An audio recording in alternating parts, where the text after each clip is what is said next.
국민들이라고? 걔 대체 누군데요? 걔는 그냥 구슬면 믿고 말하면 듣고 시키면 하는 존재입니다.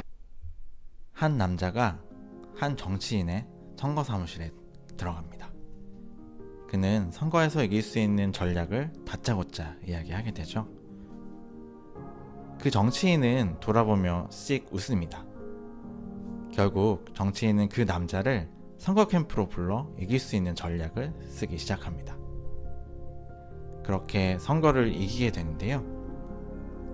그 이후 한동안 선거에 그 남자를 부르지 않았던 정치인, 그 두 남자는 다시 함께 선거를 치를 수 있을까요?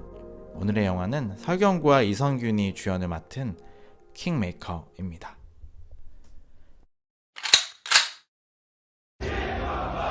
선생님은 그 자리에 오는 게 바로 접니다. 안녕하세요, 레빗꾸미입니다. 모두 설 명절은 잘 보내셨나요? 새해 복 많이 받으시고 건강하시길 빕니다. 영화 킹메이커는 정치인 운범과 조력자 창대의 이야기를 저분 그분 담습니다. 맞죠? 운범은 몇 번의 선거에 실패하다 사무실에 찾아와 조력자가 되고자 하는 창대와 만나게 되죠. 창대는 운범에게 선거에서 이길 수 있는 방법을 제안하게 되고요. 실제로 그 방법은 운범을 선거에서 이기게 만듭니다. 창대의 선거 전략은 아주 기발한 방법인데요. 하지만 마음 한편에는 불편함이 느껴지게 하는 방법입니다. 그걸 운범도 잘 알고 있는 상황이죠. 창대의 방법에는 일반 국민을 교묘히 속이면서 여론몰이를 하는 전략도 포함이 되어 있어요. 비록 그것이 상대 정당의 전략을 그대로 되치는 방법이었다고 하지만 정당하게 느껴지지는 이번이나 않습니다. 당선시키고 운범은 상대를 한동안 중용하지 않게 되는데요. 그 전략의 불편함 때문이겠죠. 중간 당내 선거에서 다시 창대와 함께 하면서 이기게 됩니다. 하지만 어떤 사건으로 인해서 창대와 다시 거리를 두게 됩니다. 이 영화를 보며 씁쓸해지는 건 꽤 오랜 시간 이어질 것 같은 운범과 창대의 관계 때문일 겁니다. 이 두 사람이 가진 이상은 비슷한 듯 보였고 이들의 전략에 성공했을 때 오래도록 계속될 것만 같았거든요. 비록 정치판에서 만난 인연이지만 그 둘은 정말 잘 맞는 친구였다고 할 수 있습니다. 영화 속 어떤 사건이 그들을 갈라놓는 것처럼 보이지만 두 사람이 가진 정치적 과정과 방법이 너무 다른 것이 아마 그렇게 헤어지게 된 실질적인 이유일 것 같습니다. 영화 맨 마지막 몇 년이 지난 후에 한 식당에서 운범과 창대가 만나서 대화를 하는 장면이 있습니다. 운범은 활짝 웃으며 인사하지만 창대는 그렇게 크게 웃지는 않고 있죠. 하지만 그 표정에는 서로에 대한 그리움과 반가움이 같이 나타나 있습니다. 그럼에도 서로 과거와 같은 가까운 관계가 되지 못할 것이라는 것을 두 사람은 잘 알고 있죠. 그저 예전처럼 밥 한 숟가락 같이 뜨면서 대화를 하고는 그대로 돌아서고 맙니다. 정치적으로도 개인적으로도 혼자 남겨지게 된 창대의 모습은 꽤나 쓸쓸해 보입니다. 운범이 하고자 하는 정치는 무엇이었을까요? 그는 외롭지는 않았을까요? 영화는 그것에 대한 정확한 답을 보여주지는 않습니다. 이 영화는 김대중 전 대통령과 엄창록 씨의 실제 이야기를 바탕으로 구성된 이야기죠.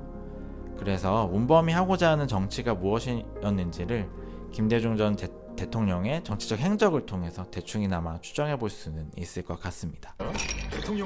영화 킹메이커는 정치와 친구, 그리고 배신과 외로움에 대한 이야기를 끝까지 하고 있습니다. 운범과 창대의 이야기를 가만히 보다 보면 결국 정치라는 것이 무엇인가 라는 근원적인 문제로 돌아오게 되는데요. 이렇게 두 사람의 우정과 관계가 흥미진진하게 담길 수 있었던 건 배우들의 연기 덕이 컸다고 생각이 듭니다. 운범을 연기한 배우 설경구는 김대중 전 대통령의 생전 연설의 모습과 목소리 톤을 그대로 보여주면서 카리스마 넘치는 모습을 보여주고 있고요. 창대를 맡은 배우 이성균은 부드럽지만 교묘한 선거 수수를 가지고 있었던 선거 전략가 역할로 좋은 연기를 보여주고 있습니다. 연출을 맡은 변성현 감독은 2017년에 영화 불안당 나쁜 놈들의 세상이라는 영화로 그 감독만의 팬덤을 가지고 있습니다. 크게 관객을 모았던 건 아니지만 이 영화를 좋아하는 관객들이 굉장히 많이 있죠. 그래서 여러 번 재개봉하면서 계속 좋은 반응을 이끌어냈던 영화였습니다. 이번 킹메이커에서는 좀 더 안정적이고 세련된 연출로 천천히 두 인물의 뒷모습을 담고 있습니다. 이야기는 조금 더 촘촘해졌고요. 인물의 감정을 따라가기에도 크게 어렵지 않기 때문에 이전 연출작보다 조금 더 진일보한 모습을 보여주고 있습니다. 결국 영화 킹메이커는 두 인물의 이상과 그 이상으로 가기 위한 방법이 충돌하는 이야기입니다. 그러면서 이 두 인물의 우정도 같이 담겨 있죠. 정치라는 일반적이지 않은 영역에서 만났던 두 인물의 궤적이 영화에 잘 담겨 있기 때문에 이야기를 따라가다 보면 두 인물의 감정 모두를 다 느낄 수 있게 만드는 영화입니다.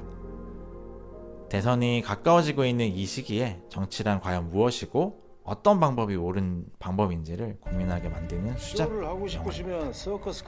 궁금하신 분들은 극장에서 관람을 적극 추천드립니다. 왜 이겨야 하는지가 중요한 법이오. 그냥 우리 민주주의 안 아낍니까? 우리가 그쪽한테 별명 하나 지었어요. 그림자라고. 저에게 공천해 주십시오. 햇빛 잘 드는 자리에서 일하시지. 오늘의 영화는 킹메이커였습니다. 제 레빗꾸미 채널 구독과 좋아요 부탁드리고요. 제 브런치에 오셔서 영화 리뷰들도 읽어주시면 감사하겠습니다. 그리고 매주 일요일 전달되는 영화 이야기 뉴스레터 서비스도 있으니까요. 관심 부탁드립니다. 감사합니다.